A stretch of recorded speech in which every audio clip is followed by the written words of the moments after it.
Okay, hey guys.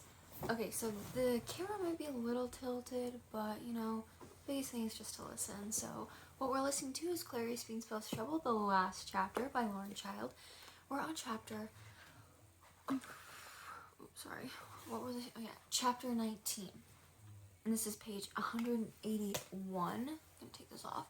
And let's just get right into it. Some things are hard to believe, even when they are utterly true. I'm not allowed to go to the school play because I am in disgrace. I am meant to mooch around at home and think about what I have done and try not to enjoy myself. Mom was feeling a bit sorry for me. Dad is feeling a bit sorry for himself because he hoped to get out of work early and come and see me act, but now he has no excuse. One nice thing that has happened today is finally my ruby red hair clip has arrived. I do like it, and it was worth the $1.99 plus 6 spaghetti tokens, but it isn't enough to make me feel utterly better. But I slide it into my hair anyway. Then Mom knocks on my door and says, "Kurt called. He was wondering if you could nip down to the eggplant because he needs his spare t-shirt." I'm not surprised he has asked me to go, and it's strange because it is not his normal day for working at eggplant, and I'm pleased that Mom is letting me go out. So I ask her if it would be alright to also get an herbal juice, nothing too tasty. She says, "I think you have suffered enough. Get a popsicle." She gives me $1.50, and I will probably get a strawberry one or maybe banana. I have gone off mango. I am thinking about this as I walk down the street and I'm looking at the pavement. I'm thinking about all the chewing gum which is stuck to the paving slabs and how it will probably never come off, and that is a shame that people don't just put it in the trash because it would look nicer if they did. I'm thinking about this and about all the ants who live in the cracks and what they do of the chewing gum, and I'm thinking of everyone at school and how they will be just about to start the school play and how I was going to be in, and also how I was going to be one of the starring people, and how now I will never ever most likely be spotted by one of those talent spotter people, and I will never become a child star like Skylar Summer, and how I will never be famous on TV. And I am thinking about this so much that when I look up from look at the sidewalk, I'm actually at eggplant. And what's strange is there are all these people standing around outside, and there are lots of lights and equipment things. And I can see Waldo Park. He's standing on the curb with my brother and Kira, so I wriggle through to where they are, and I say, "Hey, what's going on?" And guess what Waldo Park says? "It's Hollywood, baby." And although Waldo says it's in a joking voice, guess what? He isn't joking. It is the real movie people right here in Sesame Park Road, and they are the people from Hollywood. And I say, "What are they doing a movie of?" And Waldo Park is just about to say when I hear this voice behind me, and then the voice says, "Hey, kid, you a Ruby Redford fan?" And I say, "How'd you know?" And the man taps my fly hair clip and says, "Looking good, kid." And I say, "What do you know?"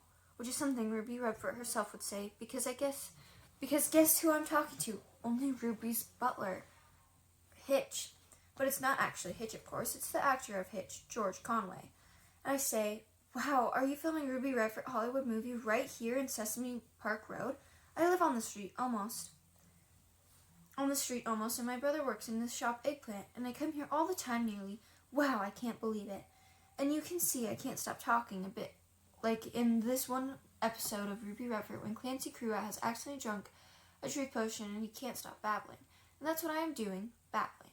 Then one of the Hollywood people comes up to Kurt and says, "Hey, is this your sister who you were telling us about? Just what we were looking for, a kid to walk into the shop. Do you feel happy acting?" And I say, "What?" And then George Conway says, "Kid, do you want to be in the picture?" And I can't even talk because I'm astonished and astoundingly amazed and so I stand there not speaking. The one time I need to say something and I can't open my mouth. Then my brother Kurt says, "Yes, she wants to be in the picture." And I look at Kurt, and he winks at me, and the Hollywood people say, "Super." And then I have my makeup done in the trailer, and I don't have to wear a costume or anything because I'm meant to look like a real person because that's my part. Then who comes in but Skylar Summer, and the makeup lady instantly starts brushing her hair like mad. No wonder she has such neat hair, because who wouldn't if someone brushed it nonstop? Then Skylar Summer says, "Oh my gosh, I've lost my Ruby Fly hair clip." And they all start looking for it, and I say, "I've got one you can have." And Skylar Summer says, "Hey, thanks a lot. Thanks a whole lot." And I say, "No problemo," because I really don't mind because even though I didn't get to wear my fly hair clip in the school play, it means that actual Ruby Redford actress will wear my fly hair clip in the actual Hollywood movie. Though of course it doesn't mean I will have to start eating spaghetti again. When I go outside, the Hollywood people tell me that what I have to do, and one of the Hollywood people says, Scene 1, Take 1, Action. Scene 6, Take 1, Action. And I have to walk into the shop and pretend to buy a popsicle and then walk out, and then the actor reaches out and grabs my popsicle and skids it along the pavement. And then the actor playing the evil villain, Hog Trotter, has to slip on the popsicle. Then Skylar Summer, who is being Ruby Redford herself, jumps out of the car and sits on him so he can't escape. Then she goes, "Looks like you're really slipped up this time, Hog Trotter, my old friend." And then she turns to me and says, "Thanks a lot, kid," and taps the fly hair clip. Then the Hollywood person goes, "Cut," and you see, all I had to do was look surprised, which is reacting, of course, and I know how to do this because Cesarina taught us this drama workshop. So although this is a really difficult thing to do, it's easy for me because I have had the training. It is all utterly exciting, and I do it in one take, as then they say in the movie business. When I finish, George Conway gives me a squeeze on the cheek and says, "You did good, kid," which is, of course, exactly the kind of thing Hitch would say. And I know you might not believe me, but it's all absolutely true. Some days strange things happen, and you may think you are just going off to buy a popsicle, but then you're surprised to find you are actually talking to Ruby Redford herself. You see, sometimes things are hard to explain. Some things that go wrong always go right, and sometimes your bad luck just has to turn good. And that is the end. This book is for the exceptionally super Alex and Jenny love Lauren P. You better believe it, Buster. Hey, thanks a whole lot to Waldo Park and his super shop Sesame. Super thanks. And glad you kids could make it. So that is the end of Clarice Bean Spells Trouble by Lauren Chao. This is kind of crazy. I probably could have finished this, 3 weeks ago, but we got around to it, which is the most important thing.